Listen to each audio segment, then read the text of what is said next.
কে বানাবো ম্যাঙ্গো লস্যি, যেটা বাড়ির সবাই মিলে খাবো বলে। তো এটা অনলাইন থেকে অর্ডার করেছিলাম। মিল্কি মিস্টের দই খুব ভালো, মানে যথেষ্ট ভালো। ম্যাঙ্গো ক্রাশ, জল আর হচ্ছে মানে হাঁড়ি আর হচ্ছে ঘূর্ণি। কিন্তু অন্যদিন মিক্সিতে বানাই, আর আজকে বানাবো হাতে। কারণ আজকে একটু দেখতে চাচ্ছি কেমন হয় কি না হয়। এই যে দইটাকে ফার্স্টে ফেটিয়ে নিচ্ছি, ওর মধ্যে পরিমাণ মতন চিনি, ম্যাঙ্গো ক্রাশ ট্রাশ দিয়ে করছি। তো আমার মা ছিল, আমার ভাই ছিল আর আমার বোন ছিল। তো সেটারই প্রিপারেশন চলছিলো, কিন্তু আমার হাত ভীষণ ব্যথা হয়ে গেছিলো। কারণ এইটা ঘষাটা বাবা, দই ফাটানো আর চিনি গলানো ভীষণ একটা কার্যকরী ব্যাপার ছিল। তো যাই হোক, তোমাদের সাথে চলো একটু গল্প করে নেওয়া যাক। দুপুরের ভিডিও তো ছেড়েছি, সকালের ভিডিও ছেড়েছি। এটা হচ্ছে এই যে পরিমাণ মতন চিনি দিচ্ছিলাম।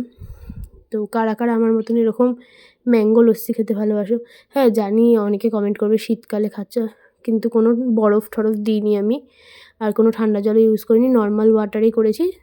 দই যতটা ঠান্ডা ততটুকু, মানে ওই ঠান্ডাটা কিছু হবে না, কারণ খেতে ইচ্ছা করেছে মানে বাইরের তো খাবো না, তো ঘরেই তৈরি করে ওই জন্য খাচ্ছি। কারণ বাইরের খাওয়াটা এখন কেউই দেবে না আমাকে খেতে, অ্যাভয়েডই করতে হচ্ছে। ওই জন্য এখন যা খেতে ইচ্ছা করছে ঘরেই খেতে ইচ্ছে।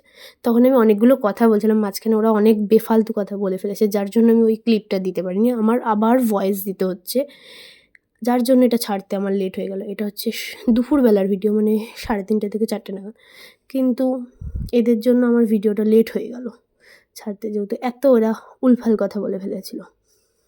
তারপর চিনিটা দিলাম, এই যে এবার ম্যাঙ্গো ক্রাশটা দিচ্ছি। ম্যাঙ্গো ক্রাশটা আমার আনাই থাকে, ফ্রিজে ছিল। ম্যাঙ্গো ক্রাশ, স্ট্রবেরি ক্রাশ, মানে যে যেটা খায় সেরকমভাবে আমার আনা আছে। তো আমি প্রায়শই করি, আগেও দেখেছি এরকম ভিডিও। গরমকালে তো আমি প্রচুর করেছি, আর শীতকালে একটু কম, খালি টক দইটাই খাই। লস্যিটা খুব করা হয় না, যেহেতু বাড়িতে বোন ছিল তাই করেছি। আর এইসব করতে না মানে ভালো লাগে, কিন্তু কি পরে যেই বাসনগুলো বেরোয় দেখে আমার চোখে অশ্রু চলে আসে। কিন্তু তবু আজকে গ্লাসেই হচ্ছে সব। ভিডিওটা দেখো এখন কি সুন্দর এসেছে, কিন্তু ওপর দিয়ে করছিল আমার বোন। যাই হোক, করে দিয়েছে, এটাই অনেক, নাহলে ভিডিওটাই হতো না হয়তো। দেখো আমি বেশি গাঢ় করে করিনি, পাতলা করে করেছি, যেহেতু অনেকজন লোক খাবে ওই জন্য হালকার মধ্যেই করেছি। তো গ্লাসে ঢালছে।